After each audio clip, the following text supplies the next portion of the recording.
Hi there guys, just some quick handover videos just to reflect what we're going to run around today when you come to collect your beautiful Elddis Majestic 155. We won't let the weather dampen us down, so let's get cracking on with the video. So, diesel is filled just here. Use your ignition key to twist and open that and fill up accordingly.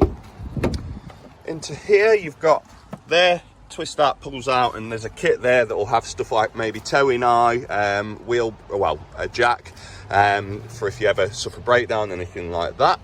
Your bonnet release is just there. Under the bonnet, most of this is serviceable items when you go to a garage, but what you'll maybe need is stuff like your screen wash, which is topped up there. If you ever need to top up your oil, it's just there. The dipstick is here. If you do ever suffer vehicle battery failure, that metal prod sticking out just to the bottom left of there, that's the negative terminal, and the positive terminal is just underneath here. See the small recessed gap? Pop a key in there, that'll pop open and give you access to positive terminal. That's should you ever suffer vehicle battery failure. Coming round to this side now, with the motorhome, you fill your fresh water tank just here. Open it with the habitation key. Fill it with a hose pipe and that'll fill your fresh water tank. Now when it comes to motorhomes and water, there's a term called winterization. So that's when you get in towards the colder months in winter.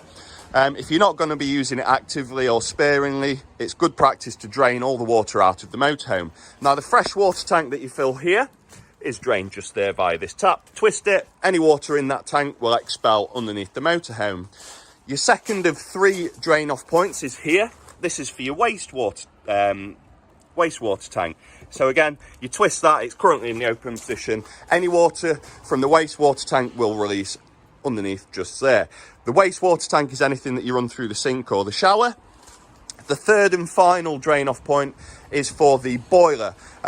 So that is on the inside of the motorhome, so I'll show you that on the second video.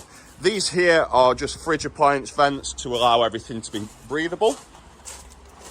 Coming round to here, you have your toilet cassette, which is housed just in here. To release, you lift this up like so, and then it pulls out. You can twist this and empty it accordingly. Whenever you're cleaning it after emptying, fill it up with a bit of blue solution. It's a generic brand, lots of different names for it, but blue solution, and that helps break down anything inside of the toilet cassette. That's your boiler flue cover. You don't need to do anything with that. The camera for the rear camera system is mounted just up there. You can adjust the angle with a screwdriver just to loosen them off and adjust the angle of the camera. Gas bottles are stored just in here. When I can get in, that is. So when you are traveling, you do need to turn this top bit into the closed position and obviously have it open for when you're wanting to use it. When you're taking this out, you'll need a spanner just to slightly loosen this and screw it out. Again, when you tighten it back up, get it to a point where you can't do it with your fingers anymore and just give it a slight tighten. That does need to be nibbed on tight when you release your gas so there's nothing leaking. This hatch is just an external access hatch that will allow you access underneath that bed. And in here, again, you've got access to where your electric hookup's plugged in and the leisure battery's in there.